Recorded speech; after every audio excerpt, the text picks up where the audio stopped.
Now, interest rate in South Africa on Thursday was cut by 0.25% or 25 basis points, and a lot of the South Africans are quite excited, or are very excited, including myself, because then we get a relief, right, in terms of the loans that we are paying that are linked to these interest rates. We are happy, or South Africa is very happy. The only people that are still also, of course, maybe not that happy are the people into property space. They were expecting a 50 basis point or a 0.5 rate cut, but we got 25% because they know that with the 50 basis point they were going to, or it was going to open a property market also to boom. But I suppose this is also very good for them. A rate cut is always good for everyone, because even those in the property market or the property space, even a consumer looking to buy a house, right now you are going to pay less because of that rate cut. I mean, as soon as you're going to notice that if you have a bond value of 850,000 for your house, because of that rate cut of 0.25%, you are saving like, or you would save like 145 rands, right? Which is so amazing. Previous installment before rate cut was 8,774. New installment 8,629 because of that 0.25% rate cut. Average house, which right now in South Africa, an average house, it's 1,661,000. As highlighted there, the bond repayment onto that house, it's roughly around, or before the rate cut, it was 17,150. Now you are going to pay 16,868, which is a saving of 282 rands. 5 million, your previous bond repayment was 51,609. Now it's 50,761. You are saving 848 rands, which is something that is great. So depending on your bond or depending on your house, you will get this adjustment. My bank has already sent me a message so that my bond just went down, but like I told you previous video, me, I don't usually accept that. I want to keep either my bond where it is so that I can quickly finish paying the bond, or even increase my monthly installments, so if I have the money, so that at least I can finish off paying my bonds. So you will, or you would have by now received those also SMSs to those that have got vehicle finance, home loans, because this does have a cost reduction on your monthly installments for your bonds. It might not be a lot, but I'm telling you, 200, 800 goes a long way, right? And if you were struggling, I mean, it is with no doubt that there are people that are struggling paying their bonds, their houses. This 0.25% rate cut, I think it brings some sort of relief to them, because they can at least have a breather. They can breathe because at least now they are going to pay less, right?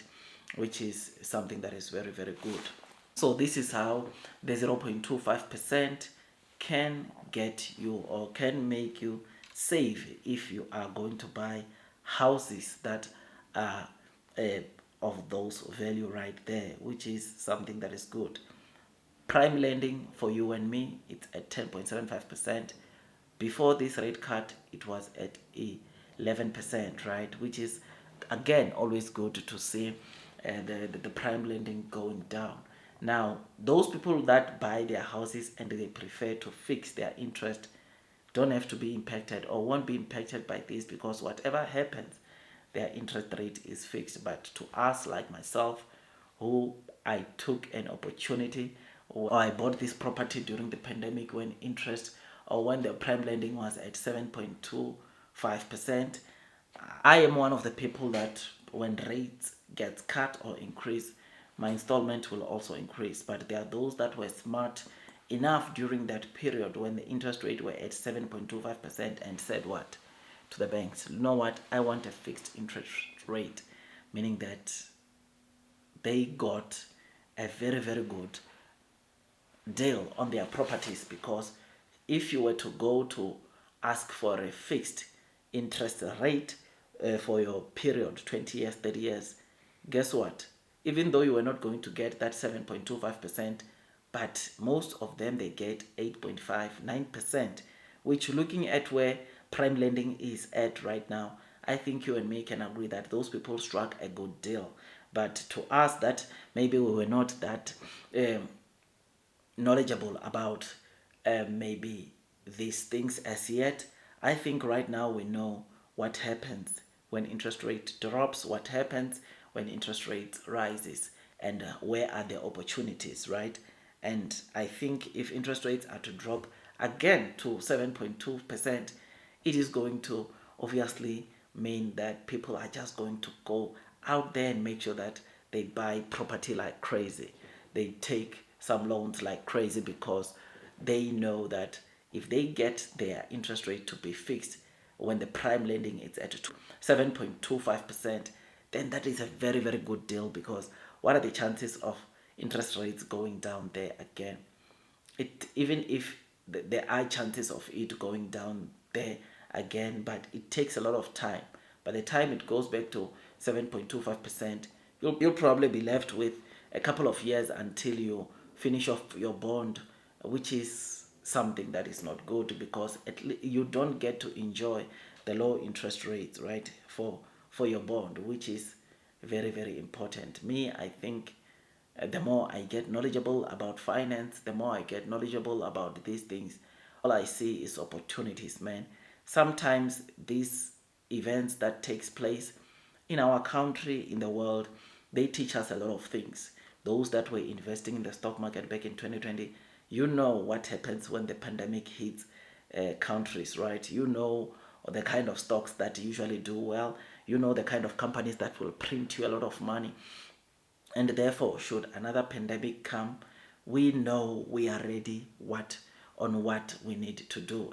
We know the investment opportunities that we need to, of course, take in order for us to reach our financial freedom, which is very, very important. And this is, of course, very good to any SA consumer living in South Africa to grab opportunities by two hands amidst the crisis, because what happened in 2020, when people were panicking about the pandemic, where people did not know what to do, many rich people got even much richer, or got even more richer that time, because there were a lot of opportunities. They know what to do with the money, meaning that when people were losing jobs, people were seeing their salaries get cut, the billionaires were getting so richer. Just go and have a look at what happened during that year. You will that or notice that guys like Warren Buffett, that is when they went over $100 billion in net worth. Guys like Mark Zuckerberg, that is when their net worth increased like crazy. Even our local billionaires, Patrice Motsepe, Johan Rupert, their net worth exploded amidst of course, challenges that the world was facing as a whole, which, like I said, to us, it's a lesson learned, right? We know what to do. We know the buttons we need to press. We know the opportunities that come, which is why it's very important that as you get this report, you open up your eyes to say that where are the opportunities? What can I do? The fact that interest rate is coming down, what can I do? Where can I see an opportunity and grab? How can I make sure that my tomorrow is becoming better because of this? Which to some people, the choice might be to keep your installments where they are. To some people, it might be now the property that you wanted to buy, now maybe you can go and buy it because interest rates are coming down, which is so amazing, right? So yeah, man, just thought I'd give you this quick update. Like, share, subscribe, hit that notification bell. I will see you on the next one, my dear friends, and God bless you all.